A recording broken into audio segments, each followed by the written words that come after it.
When someone dies, we like to say good things about them, and that's fair enough.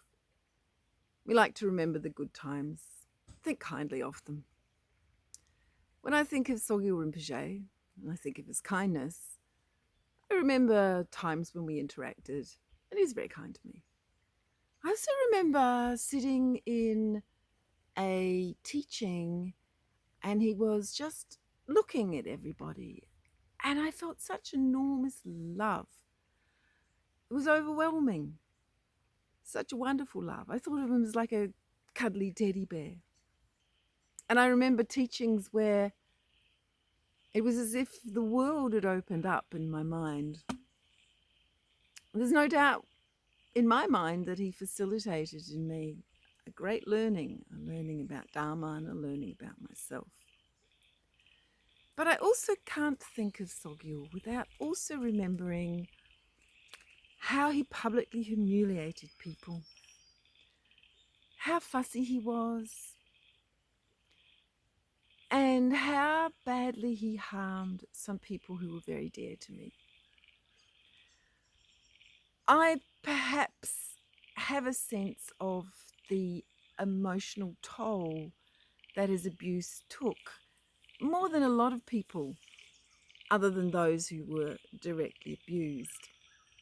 And I can't think of Sogyal without also thinking about their pain and their trauma and the years of suffering that they've gone through. Recognizing that about him does nothing to denigrate the good stuff. It's just part of the full picture. And I think when we remember someone who's died, yes, it's good to remember the good things and pull them out, but not at the expense of, particularly when someone has been very cruel to people, not at the expense of recognizing the other side of the person, of recognizing the harm that they did. I think it's unkind to his victims, and I think it's unkind to him to not remember him as he actually was. And he had many sides. And he was able to show to certain people exactly what they wanted to see. Good, bad, that was just how he was. I will always be grateful to Sogyal for what I learned from him.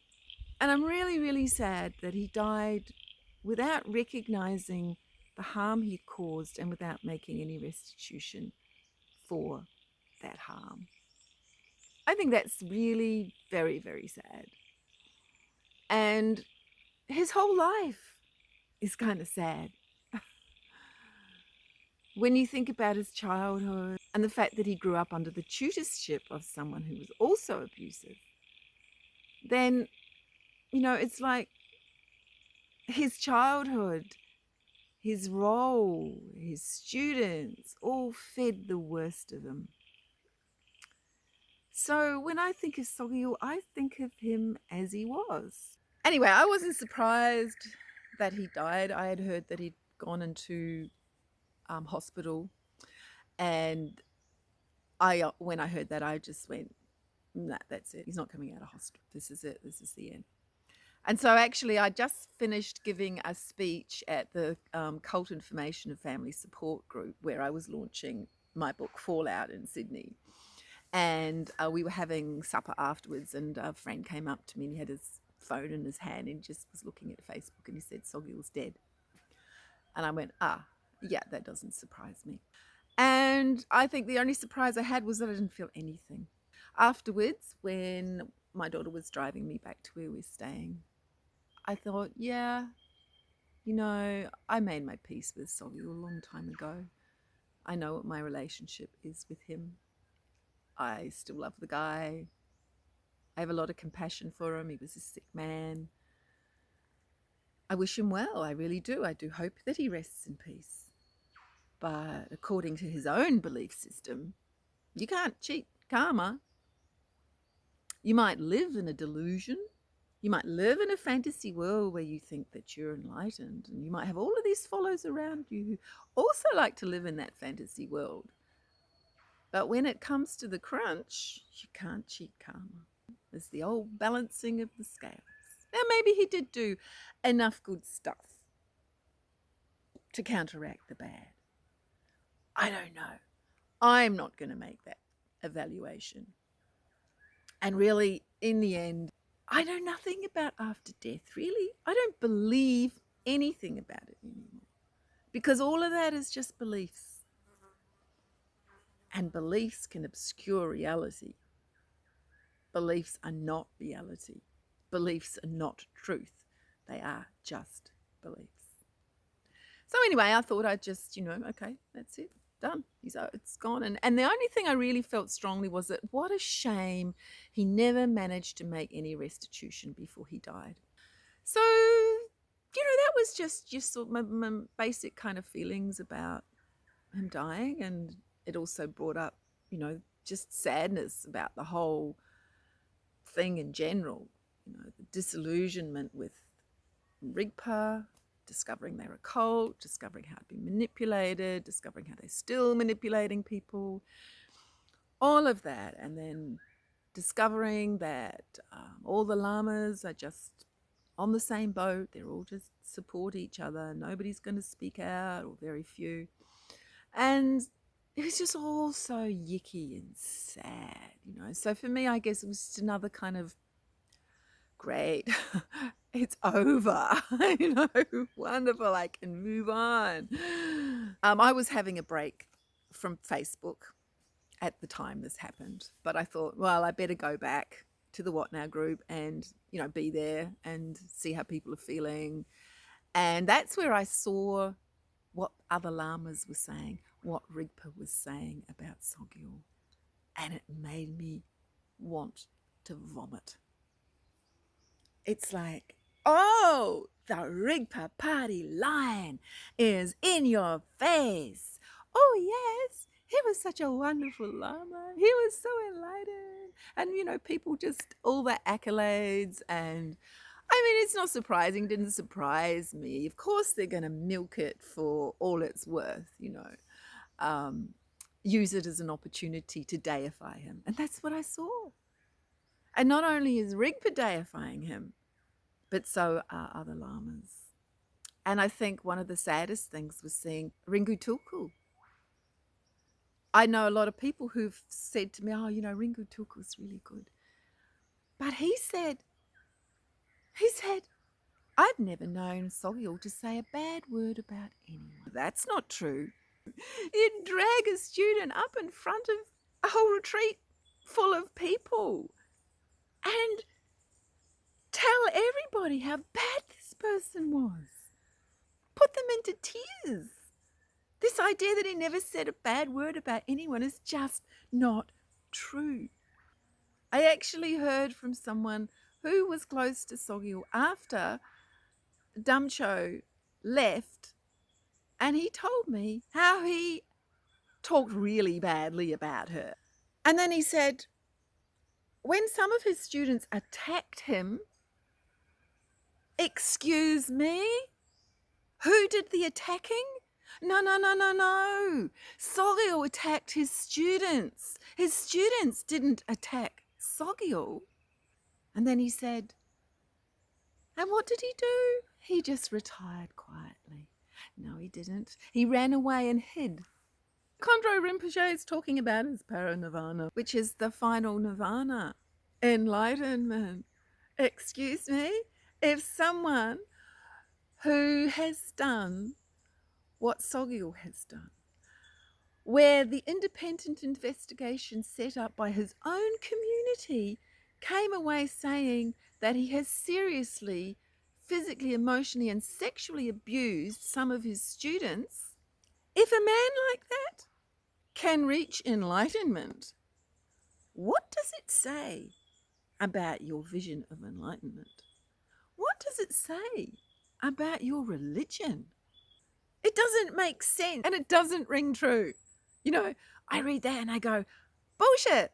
It screams bullshit. That does not ring true to me. what that does, it says to me, oh, we're just keeping the Rigpa party line, the Tibetan Buddhist party line. We're just shoring it all up.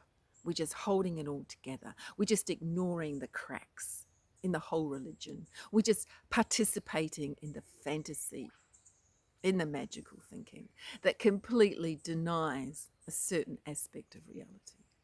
I mean, I'm not saying that he didn't do things like, spread the Dharma around the world and that he didn't, build a beautiful temple. Yes, he did those things. Yes, he said some nice things to some people. Yes, he gave some great teachings.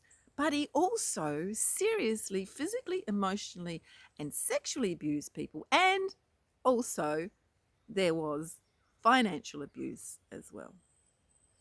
Rigpa, meanwhile, is talking about him being in meditation. I don't believe a word they say anymore. Why would I? They're a cult. They know lies and manipulation. They have never stopped their lies and manipulation. Why would they be any different now? They're going to milk his death for everything that they can, just to keep the money coming in, because that's all Rigpa cares about. It's been quite clear to many of us for a long time, and it's typical of cults. And all the people who are running it at the top, they want to keep their position. They've got a lot invested in it. All of this blah, we've talked about it before. The point is that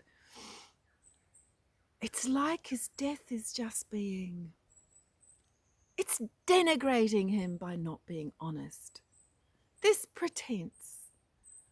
I mean, someone who dies from a pulmonary embolism does not die sitting up in meditation. I did some research. When it causes death, it's most likely that he was passed out, or at least very dizzy. He would be lying flat in a hospital bed, quite likely with a tube down his throat to help him breathe.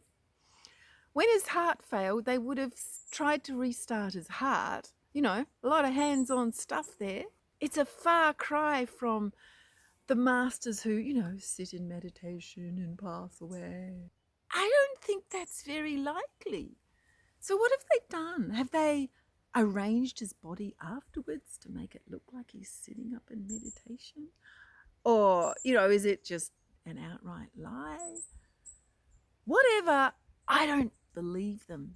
I have no reason to believe them. I don't even care if it's true, because first of all, someone outside cannot know what's going on the inside of someone, especially someone who's dead. And what it makes me do is question all those stories, this playing up, this whitewashing, this pretense, and all these other lamas jumping on the gushy, oh, he was such a great, blah, blah, blah, blah, blah, blah, lama. I know a lot of my friends who hadn't got to the point where they'd said, no, this is a crap religion, it's not for me anymore. This was the last straw for them. It's like, oh, hello, there's the elephant in the corner of the room again, and we're not only are we pretending he's not there, we're actively covering him up again. Oh yeah, Rigpa's really good at that. And so are all the lamas in Tibetan Buddhism. The best we could perhaps hope for is that some of them won't say anything at all. And I would really appreciate that. To not jump on this bandwagon of deification of a man who was seriously warped, who was living a delusion, who appeared to be a narcissist. This deification of this person makes a mockery of the whole religion. A complete and utter mockery. Because you know what? Dharma is all about truth. And Tibetan Buddhism has shown itself to be not about truth, but to be about reputation, to be about holding tight to a bunch of beliefs that they can't bear to look at, that they won't examine. These are not the qualities of somebody on the path of Dharma. The path of Dharma demands of us an unfailing honesty in examining ourselves, in examining our world. This whitewashing, this living in a fantasy world, is not Dharma. It never was Dharma, and it never will be Dharma. It's a bunch of beliefs and a bunch of people clinging to a bunch of beliefs. And it does nobody any good. Least of all, poor Sogyal. Can't we just give him the decency of being real for once? Real? Truthful? Genuine? You know? Yeah, mate. We should wish you well. We really do. And we thank you for all the good stuff you gave us. We really do. And we really hope you realize that you did a lot of harm. You turned a lot of people away from the Dharma. You did it with your behavior. And all the lamas who are supporting you, they're doing it too. There you go. That's your legacy. That's the real legacy. And all those people who still want to believe in the illusion, fine. But please, lamas, don't forget the others. Don't forget the disillusioned. Don't forget those who have had their belief in a system, in a religion that seems so good to them, ripped asunder. And not by the people who spoke out, but by the behavior of the abusive lamas and by the lamas who support them and are still supporting them. Rest in peace, Sogyal Rinpoche and Rigpa.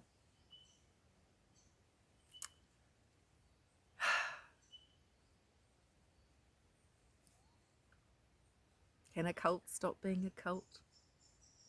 Sure as hell not so long as they deify an abuser. Whatever you feel, honor that. And we were taught to bypass our feelings. We were taught to just numb ourselves down, to not, especially if it's like, oh, we mustn't speak badly of the dead, and that's in our culture as well. So you can feel like, oh, you shouldn't even be feeling, you shouldn't even be thinking bad stuff about him at the moment, to drop all of that. Just be honest, be truthful, be real. Feel what you're feeling and honor it. There's a jolly good reason why you feel the way you feel. So there we have it, the beginning of a new era. For those of us who want a new era, at least. So, for Sogyal. Umani